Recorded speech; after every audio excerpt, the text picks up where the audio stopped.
I believe that everything starts with a dream. And when I was still young, I used to say I want to be an astronaut.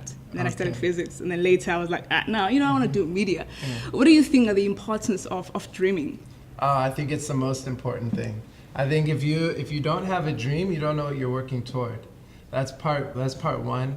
And then I think also, there's so many different aspects to life. Life is a physical journey, but it's also a spiritual journey. And I think that dreams have a lot to do with that spiritual journey. And when you're aligned, both on like in your spirit and in your physical space of what you want to do, it's my personal belief and my experience that the universe will bend around you to make things happen, sometimes impossible things. So we hear stories like, entrepreneurs going through hardships, like locking themselves indoors and, just a whole lot. Yeah. For you, what was that process? How did you actually start and say, I'm going to buy a needle, I'm going to buy, cloth? Yeah. That process from the beginning. Where did you get the money? Because now in this country we have a problem of funding. Like, we need to, go and beg for money to start our businesses. Yeah. Well, for me, I work 2 jobs. In fact, I work 3 jobs. Wow. But only one of them is paying the bills that allows me to keep the other things going. So I work all the time. I maybe sleep like 6-7 hours a night max. I've got 3 kids, they're in school. So between family and work, that's my entire life. So I'm a firm believer that, there are a lot of like hurdles that you have to overcome, right? There are a lot of difficulties in the path of every entrepreneur, no matter what you're doing. And they could be difficulties in the area of family life or personal life, or they can also be difficulties in, your entrepreneurial life. However, entrepreneurs, I believe, need to have the mindset that they believe in themselves, they know what their goal is and what they want to achieve, and they're willing to overcome every hurdle that stands in their way in order to get there. So I was listening to this motivational speaker, Eric Thomas. So he says that you cannot achieve anything without self-belief. And for you, if you have self-belief, I don't know, how do you sustain it? How do you sustain yourself and, keep on believing yourself every time? Yeah, that's a challenge. Yeah. I think every single time it's a challenge. And it's not a challenge in those days when things are going like it's status quo, or even where things are improving or there are opportunities that are coming your way. The challenges will be in those instances when things are not going your way. Yeah. When it looks like the world that you're trying to build is ending around you or crumbling around you. I think in those moments you have to come back to yourself and really look inside and say, okay, cool, these are the odds that are against me, but is this still what I want to do? Yeah.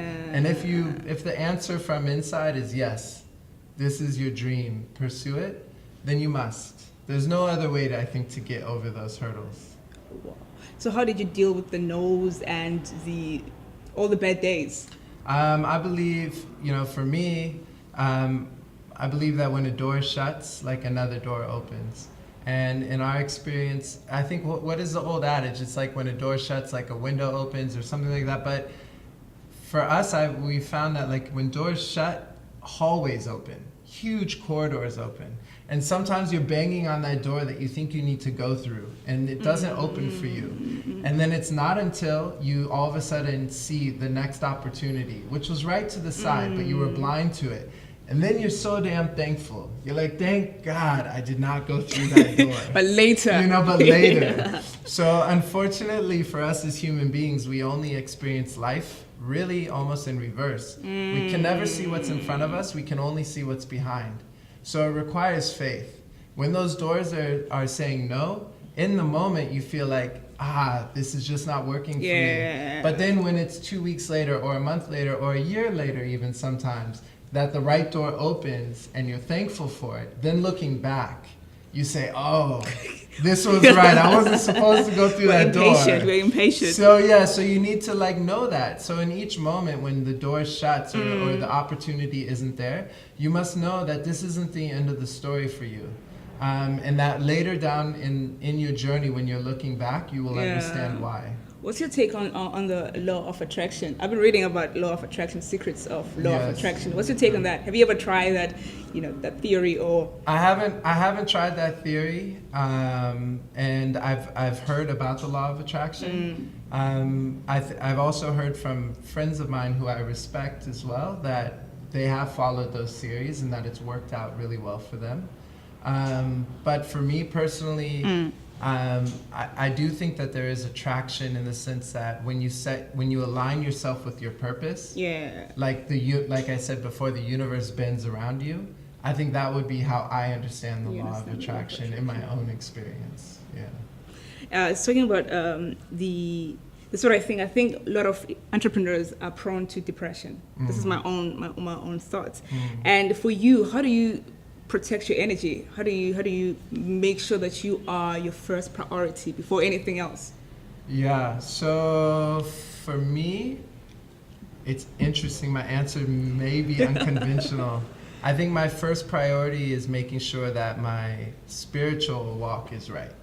What do you mean? So for me,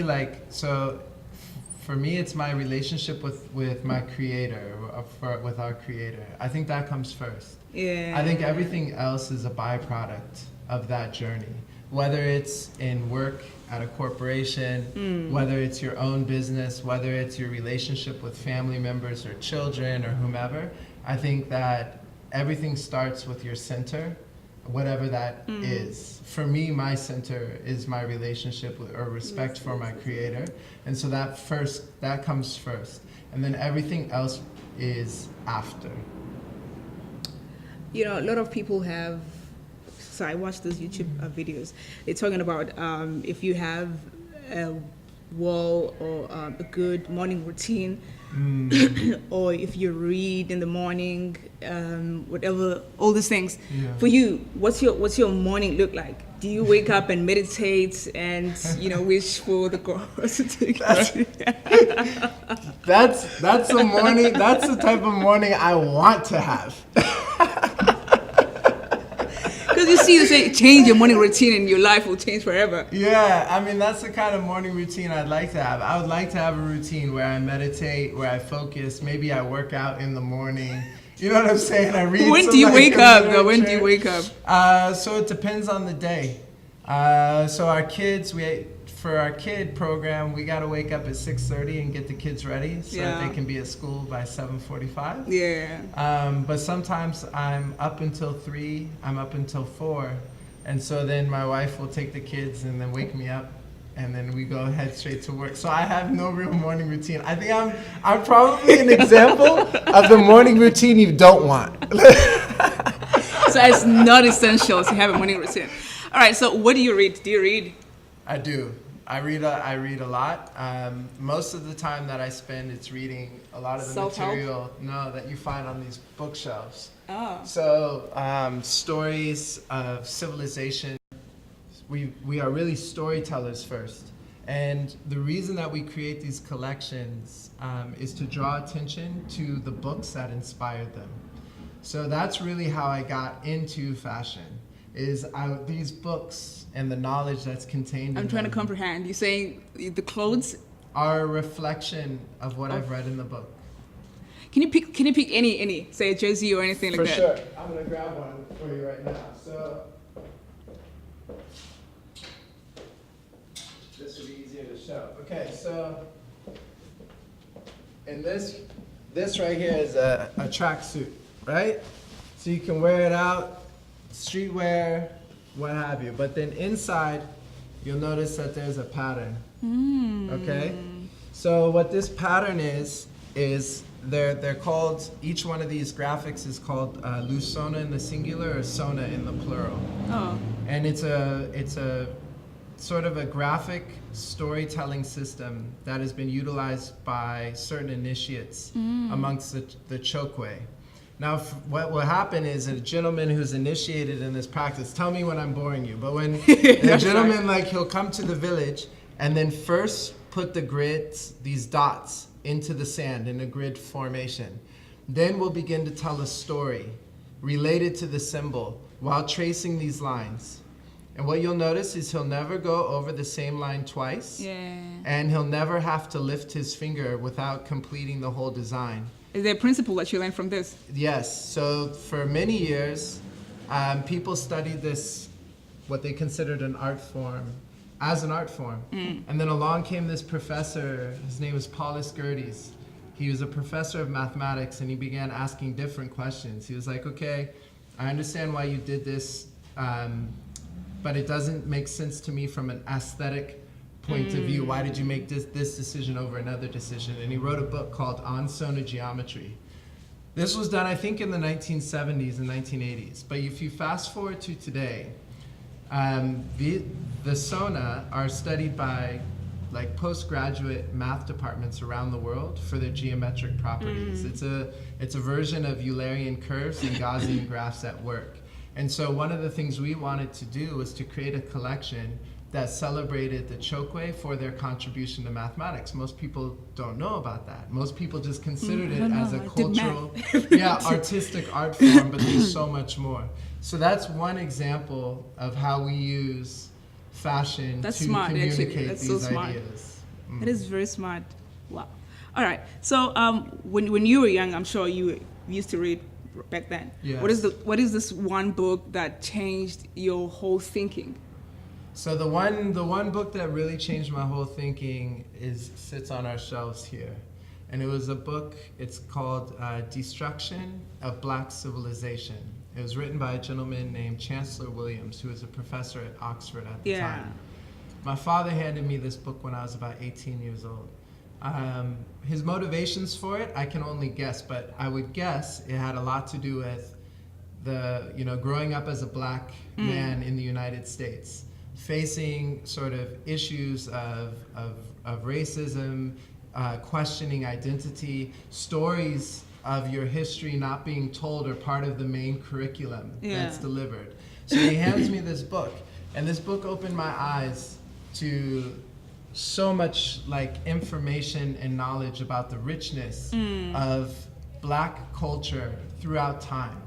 And it's often just not touched upon in our history books. They're often told from a very Western or Eurocentric perspective, but not giving proper acknowledgement to African contributions. So that book for me changed my life in the sense that it opened up my eyes to things that I wasn't aware of, number one.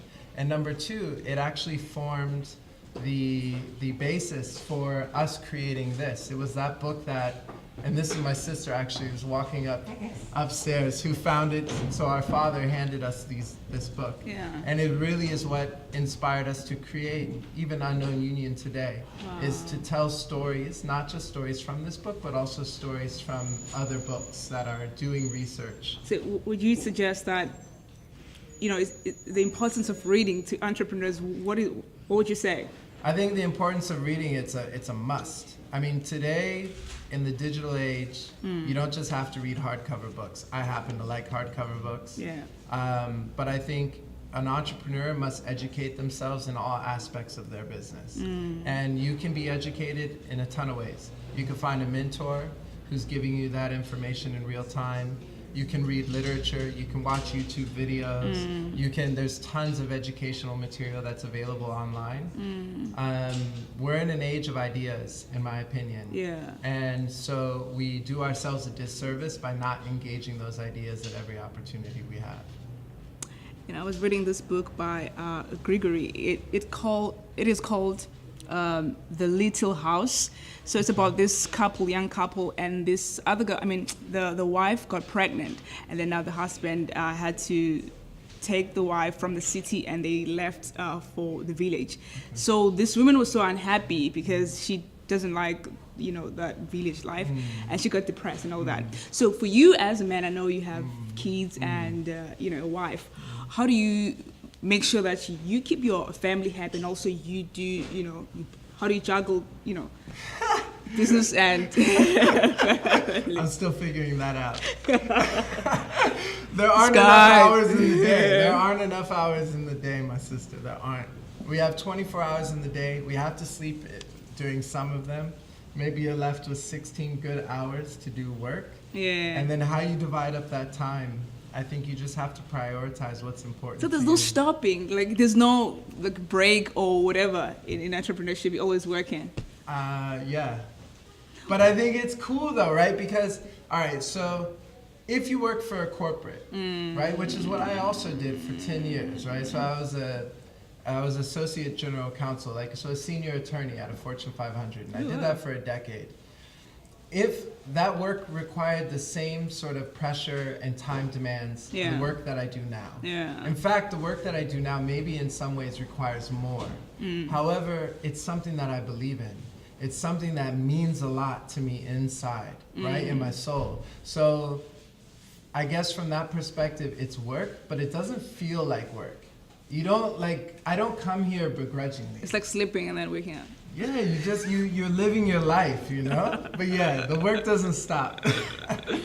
Because a lot of people are saying that social media is not, so if you're on Instagram, right, you have maybe 100,000 followers, and they're saying that is not real life, that's not a real thing. So your take on people who are saying are influencers on social media and that are not really deriving money from that, what would you say, like, your words of advice, or if you're criticizing the whole thing, what's your take on social media?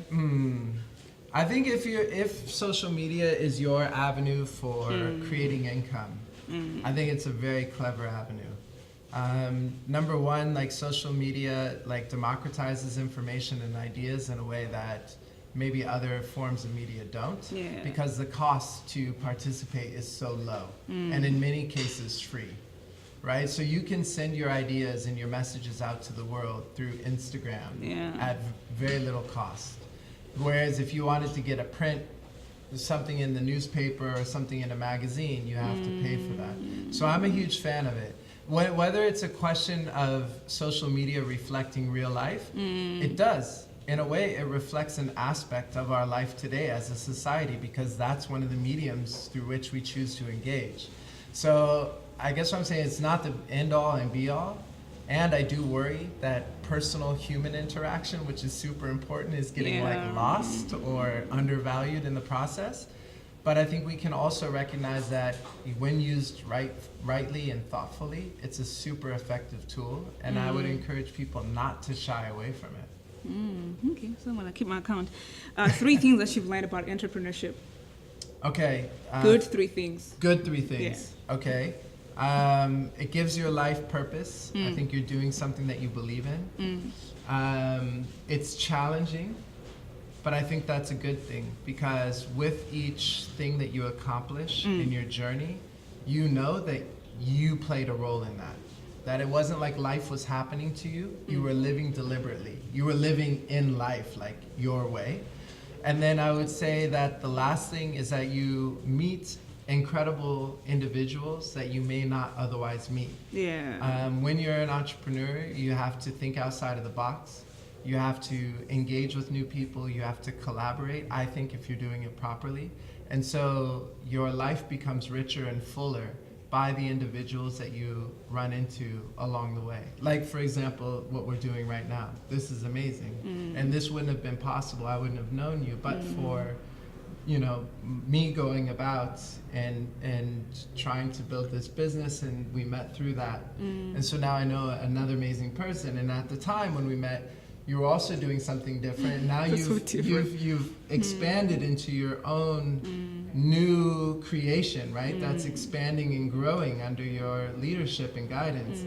For me, that's very much what makes this process interesting. What are the bad, this was a good thing, right? Yeah. What are the bad things that you've learned from entrepreneurship? You don't have the time that you need. I think entrepreneurs, maybe everybody else needs 24 hours in a day. We need 72. 3 in 1. So that's one thing I would say. Also, entrepreneurship does challenge, as you brought up earlier, it challenges your psyche. I think entrepreneurs are prone to depression. And it's not because they have a depressive gene in their body, but because they're facing greater obstacles than someone who isn't, challenging themselves in this way. And then I would say the last thing is prioritizing. All right. I think it's very difficult for entrepreneurs to prioritize. I know I haven't figured it out. I don't know if I will. It's been how many years though? Yeah, exactly, right? And I still haven't figured it out. Give you 5 rules for success. Okay, I don't know if I have 5. How many? But I would say rules for success is, what was it? Is like, was it Shakespeare? Who said this above all to thine own self be true? Who said that? Is that from, I don't know. Wherever that's from, if it's Mr. Shakespeare and you're known to plume, congrats, it's a good one. So like, know yourself. I think that's the beginning. After you know yourself, I think it's self-belief. So first you must know who you are and what you represent. And that's a very difficult thing, I think, for myself sometimes, for most people to grapple with, because there's society pressures, there's society tells you how they think you should be or who you are, etc. And you must battle against that to decide for yourself. Once you've decided who you are, then you must decide then, like, okay, I know myself, where do I want to go? And then be sure of yourself in that journey. Yeah. For me, that's 3 things, but I think those are the starting blocks. Without that, I don't think there's a way forward. Particularly, I should say, for entrepreneurs like us who are dealing in the creative industry, where there aren't any real guidelines. There's no real template to follow. All of us are like figuring it out as we go. And so if we're not sure of ourselves, we're not sure of what we want to do, and if we lack self-belief, we're never going to get out of the starting block. That's it. Yeah, that's it. Okay, cool. Thank you guys so very much. All right, cool, Andy. Thank you.